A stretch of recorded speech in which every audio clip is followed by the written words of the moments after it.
On January 14th, 2024, I ran the Houston Marathon in 3 hours, 2 minutes, and 24 seconds. This personal best left me short of my sub 3 hour goal. Now, on March 2nd, just 7 weeks after Houston, I will be running the Woodlands Marathon in hopes of erasing 2 minutes and 25 seconds. Roughly the same amount of time it takes to microwave a bowl of ramen. So, how am I gonna do it? I'm going to run a lot, like a lot. This run I'm currently on concludes the first of 3 peak weeks of training. Here's what my first week looked like.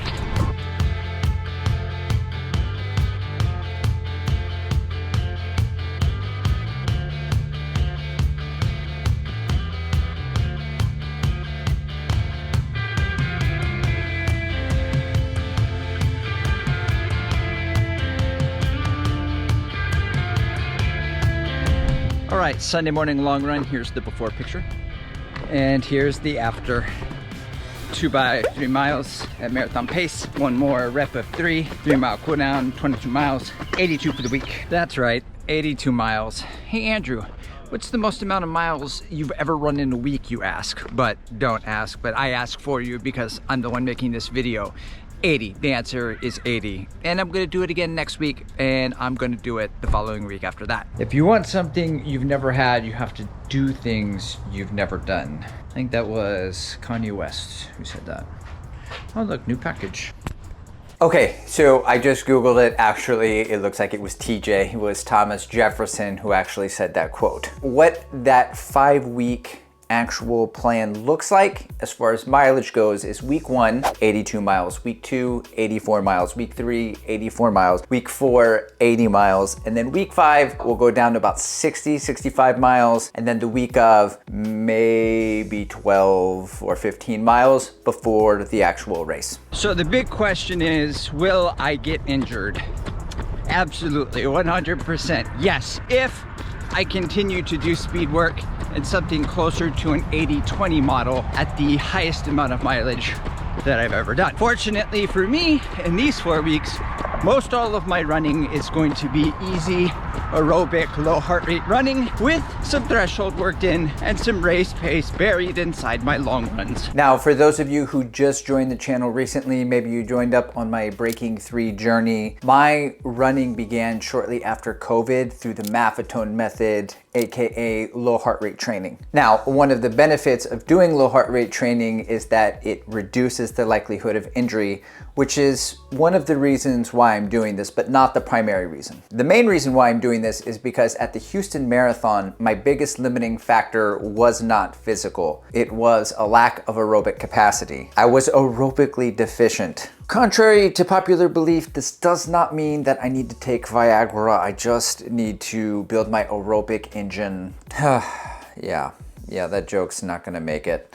Anyway, I slowed down in the Houston Marathon because I didn't have enough aerobic capacity the last 5 miles of the marathon. More specifically, the last 5K. In the last 5K, I think I lost about 1:24 over my overall time, which was 3 hours, 2 minutes, and 24 seconds. So if I do the math correctly, I believe I would have finished the Houston Marathon in 3 hours and 1 minute had I not slowed down. For the next marathon, the goal then is just to get in front of the 3 hour group and then don't slow down. Too easy. So then the question becomes, can I move the needle aerobically in just 1 month? And the answer is yes. Speaking from experience, when I started the Maffetone method, my pace at 140 beats a minute was roughly 10:09 after 5 miles. After 1 month, this pace at the same heart rate dropped to 9:38, an improvement of 31 seconds. After another month, it dropped to 9:10.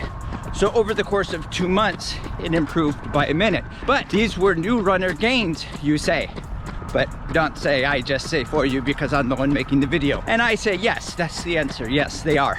However, I was thinking about the principle behind what was happening was that I was creating an aerobic stimulus that was larger than what my body was previously used to. My body then made adaptations and I improved as a runner. Well, I'm attempting to do a very similar thing. I'm going to be running more than I ever have aerobically and providing a stimulus and seeing if my body can make adaptations. Now, will it be 30 seconds a mile? No, but that's not necessarily just how it works. Now, I've been listening a lot to Steven Seiler lately, the prof. I don't actually know if he goes by prof, I'm just gonna call him prof. Prof says that what I know to be true, improving aerobic endurance doesn't mean necessarily building your top end speed or improving a pace at a specific heart rate. Rather, being able to sustain a pace at a given heart rate over a longer period of time. I really like sitting into these shots. So an example would be the Maffetone method. I would get to a new pace at the same heart rate. So let's say I would run 8:45 a mile at a heart rate of 140. Well, over time, every day I'm running at 140 beats a minute, and that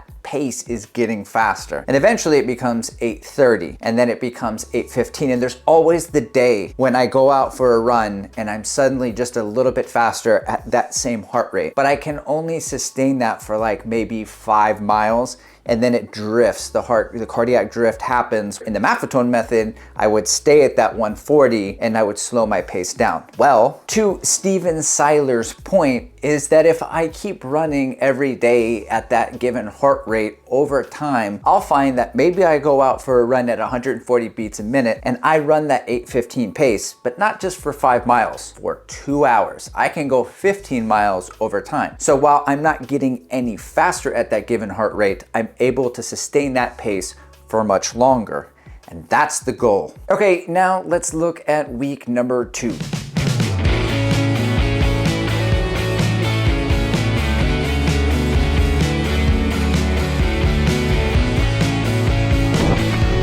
How'd you do? Man, I was hurting. I don't know.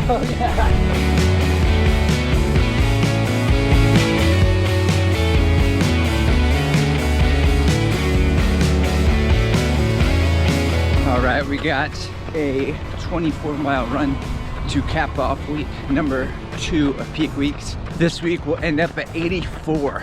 Just call me Andrew Kiptum. So obviously to hit 80 miles, I'm ready. Hey, what's up, brother? There's a relay happening today. I am not doing that relay. That guy who just passed me, his 5K PB is a 15:30 or 15. I don't know, anyway, he's a really fast dude. So for these 24 miles, I'm gonna go halfway. I'm gonna go about 12 miles out. I'm gonna turn around, then I'm gonna do 10 miles at marathon pace on the way back. Now, one of the only ways that I am able to run 80 plus miles a week is to slow down. So last Monday, after my long run, those recovery miles were somewhere between 10 and 11-minute miles. All right, 11.3 miles in. I'm not gonna do the full 12. Starting to feel it on my Achilles. All right, we're back at square one. Called my wife, she came and picked me up. I don't want to keep running on that Achilles. So we did about 13 miles, 73 for the week. I'm gonna go to the gym right now and do some of those calf raises that I normally do. I haven't been doing it, been meaning to get into the gym. So we'll see, we'll strengthen it up. So, pro tip, when you're feeling something, right, that's a little achy, go strengthen it immediately. Do not rice. Maybe ice it to reduce inflammation, but the whole rice thing, whatever the rice thing is, don't do that. Just strengthen it. Thank you for listening to my unsolicited advice.